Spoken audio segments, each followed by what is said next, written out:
લક્ષ્ય ન્યૂઝ, એક નજર, એક લક્ષ્ય. ડભોઈ કુઈ ગામે અંબા માતાજી મંદિર ચોક ખાતે માઈ ભક્તો દ્વારા આનંદ ગરબા મહાધૂનનું આયોજન કરવામાં આવ્યું. જુદા જુદા જિલ્લામાંથી આશરે 30 મંડળો દ્વારા અવિરત 12 કલાક મહાધૂન કરી માઈ ભક્તિ કરાઈ.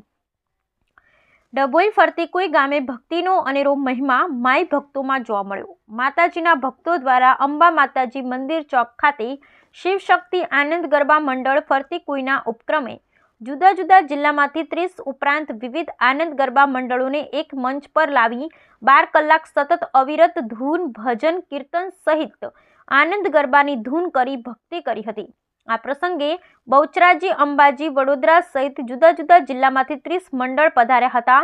મહાપ્રસાદી સાથે સમગ્ર મહાધૂન કાર્યક્રમ રાખવામાં આવ્યો હતો. માતાજી, અમે આ આનંદનો ગરબો 11 વર્ષથી કરીએ છીએ અને આ 11મા વર્ષ પૂર્ણ થવાની તૈયારીમાં છે.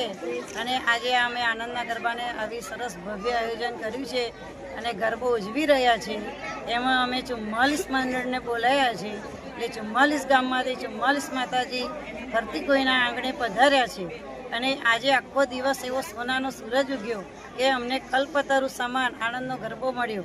જે 4 વેદ અને 18 પુરાણ છે એનો આ નિચોડ છે, એ આ માખણ છે, એ આનંદનો ગરબો છે. અને આ એક આનંદના ગરબાને ગાવાથી તમને એક યજ્ઞ 3 નવચંડી કર્યાનું ફળ મળે છે. એટલે આપણે રોજ 3 પાઠ કરીએ તો આપણને એક નવચંડી ફળનું યજ્ઞ મળે છે. એટલે અમે આ પ્રચાર કરીએ છીએ કે આનંદનો ગરબો કરીએ છીએ અને આનંદના ગરબા કરાવીએ છીએ. આનંદના ગરબાના મંડળ આણંદથી આવ્યું છે, અમદાવાદથી આવ્યું છે, દાવલીથી આવ્યું છે, વડોદરાથી આવ્યું છે, ડભોઈના મંડળ કોયલીથી આવ્યું છે, રણોલીથી આવ્યું છે, વઘાસીથી આવ્યું છે, નાવલીથી આવ્યું છે, સાદલી છે, તેરસા છે, સુરાસામળ છે, સિસોદરા છે, બદામ છે, મંડાળા છે, નડા છે, ડભોઈ છે, ટીંગલોદ આવ્યું છે.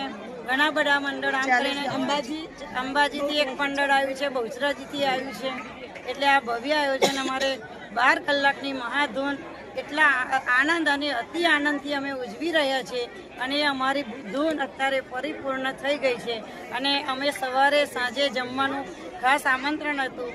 સવારે પણ 700 માણસ હતા, અત્યારે પણ 400 માણસ છે.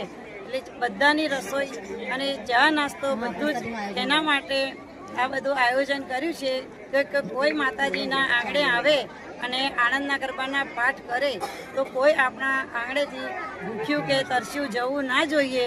એવું આ આયોજન અમે એવી રીતના ગોઠવેલું હતું. અને અમારા ગામના યુવા જે મારા ભાઈઓ છે, બહેનો છે, વડીલો છે, માતાઓ છે, એમને ઘણો અમને સહકાર આપ્યો છે. અને એ છોકરાઓના સહકારથી અમે આ કાર્યને પૂર્ણ કરી રહ્યા છીએ.